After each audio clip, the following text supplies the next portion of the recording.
अस्सलाम वालेकुम dear student, welcome to my YouTube channel explore physics. Like कीजिए, subscribe कीजिए और अपने दोस्तों के साथ शेयर कीजिए।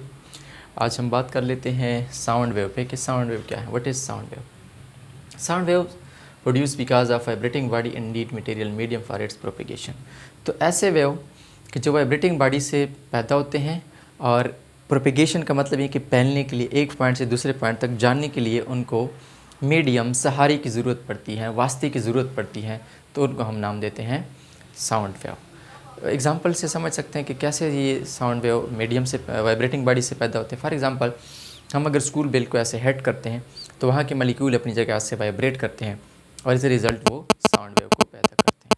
इन द सेम में हम किसी भी ऑब्जेक्ट को ऐसे, ये सॉलिड ऑब्जेक्ट इसको हम ऐसे हेड करते हैं तो इसके मलिक्यूल अपनी जगह से वाइब्रेट करते हैं और ये साउंड वेव को पैदा करते हैं। ये गिटार के स्ट्रिंग को अगर आप ऐसे वाइब्रेट करें तो उससे भी साउंड वेव पैदा होते हैं। इन द सेम में हमारी बॉडी के डिफरेंट पार्ट जो हैं वो भी वाइब्रेट करते हैं अपनी जगह और उनसे भी साउंड वेव पैदा होते हैं और डॉक्टर उनको डायग्नोस्टिक पर्पस के लिए इस्तेमाल करते हैं, तो वो भी साउंड है, साउंड वेव।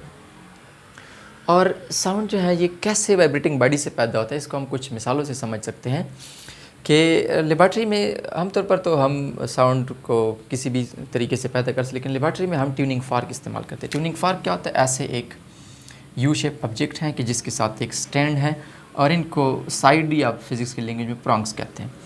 अगर तो हम क्या करें, इसको किसी तरह से ऐसे हेड करें तो ये साइड जो है अपनी जगह ऐसे वाइब्रेट करता है और हमारा मानना ये है कि इससे साउंड वेव पैदा होते हैं।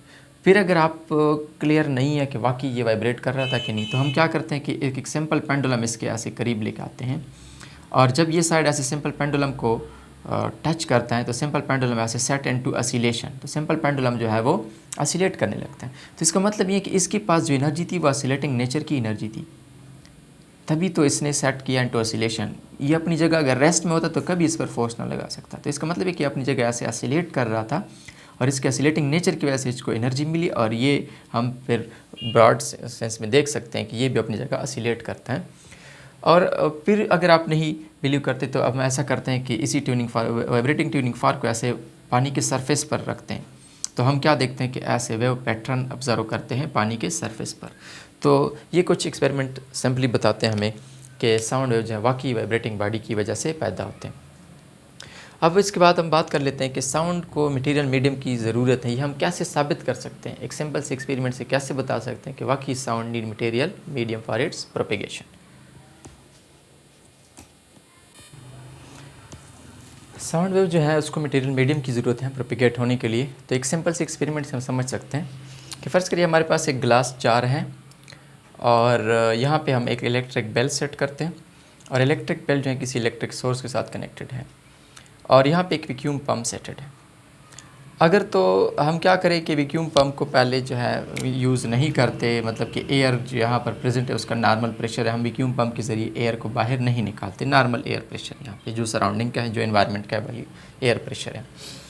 तो हम बटन को ऑन करते हैं तो घंटी बेल रिंगिंग, घंटी बजती है तो हम उसकी आवाज़ सुन सकते हैं, हम बाहर यहाँ आवाज़ उसकी सुन सकते हैं। और यहाँ पे साउंड वेव ऐसे ये यहाँ जो प्रोड्यूस हो रहे हैं वो एयर के ज़रिए इनवाल तक जाते हैं और फिर इनवाल से हम तक आते हैं साउंड वेव। अच्छा, फिर हम क्या करते हैं कि अगर हम तो वैक्यूम पम्प के ज़रिए एयर को बाहर निकालते हैं, एयर के प्रेशर को कम करें, तो हम क्या देखेंगे कि घंटी की आवाज़ कम होती जाएगी, घंटी की आवाज़ कम होती जाएगी। जब हम एयर को कम्प्लीटली बाहर निकाल दें तो क्या हम देखेंगे कि घंटी, हम देख रहे हो कि घंटी बज रही है लेकिन आवाज़ हम तक नहीं आएगी। क्यों? क्योंकि यहाँ पे एयर जो है वो इज़ अ मीडियम काम कर रहा था। तो जब आपने एयर को यहाँ से निकाल दिया तो यहाँ साउंड वेव पैदा तो हो रहे, लेकिन यहाँ से यहाँ तक ट्रेवल नहीं। जब यहाँ ट्रेवल करेंगे तो तब आप तक आएंगे, लेकिन जब यहाँ तक ही नहीं ट्रेवल कर सकते तो कैसे हम तक आ जाए, यहाँ तक ही नहीं ट्रेवल कर सकते तो कैसे हम तक आ जाए।